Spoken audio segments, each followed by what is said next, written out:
रायगडच्या पालकमंत्री पदावरून निर्माण झालेला वाद आता राष्ट्रवादी काँग्रेस आणि शिवसेनेमध्ये पार टोकाला पोहोचलेला आहे। अलिबागचे आमदार महेंद्र दळवी यांनी पुन्हा एकदा आक्रमक भूमिका घेत थेट सुनील तटकरे यांनाच इशारा दिला आहे।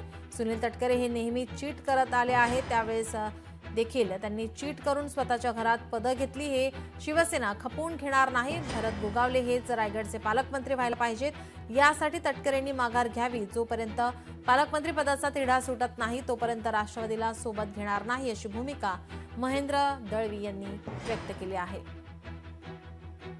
रायगडमध्ये महायुती च्या माध्यमातून आम्ही सक्रिय राजकारणामध्ये सगळेजण काम करतो, पण पालकमंत्र्याला उद्भवलेला वाद हा जोपर्यंत संपत नाही तोपर्यंत खऱ्या अर्थाने महायुतीकडे न बघताना युतीच्या माध्यमातून आम्ही स्वायत्त निवडणुकीला म्हणजे जिल्हा परिषद, पंचायत समिती, नगरपालिका, ग्रामपंचायतींना आम्ही सामोरे जाणार आहोत।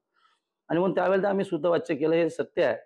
कारण आतापर्यंतच्या राजकीय इतिहासामध्ये सन्माननीय खासदार तटकरे साहेबांनी आम्हा सगळ्यांनाच चीट केलं, हे त्रिवार सत्य आहे। आणि म्हणून पालकमंत्र्याचा वाद चालू असताना त्यांनी खऱ्या अर्थाने मोठं मन केलं पाहिजे होतं की भरत शेठ आमचे 4 वेळचे सन्माननीय आमदार आहेत, मंत्री आहेत आणि रायगडवासियांनी खऱ्या अर्थाने त्यांच्या माध्यमातून योगदान दिलंय आणि त्याचा आधार ठेवून खऱ्या अर्थाने तटकरे साहेबांनी ते पालकमंत्रीपद भरत शेठला देणं ही काळाची गरज होती।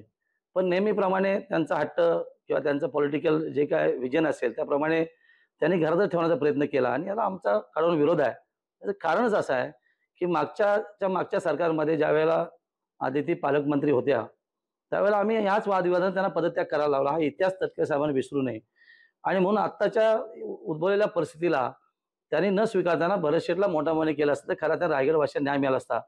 पण नेहमीची त्यांची ती पद्धती आणि ते आम्ही नक्की नाकारतो आणि मग त्या आधारे आम्ही महायुतीतून कदाचित या येणाऱ्या स्वायत्त निवडणुकीमध्ये राष्ट्रवादीला बाजूला ठेवून भारतीय जनता पार्टी, शिवसेना आणि RPI अशी अलायन्स करून आम्ही जिल्हा परिषदला, नगरपालिकेला सामोरे जाणार हे निश्चित केलंय। लोकशाही मराठी ऐका, पहा, जागरूक रहा।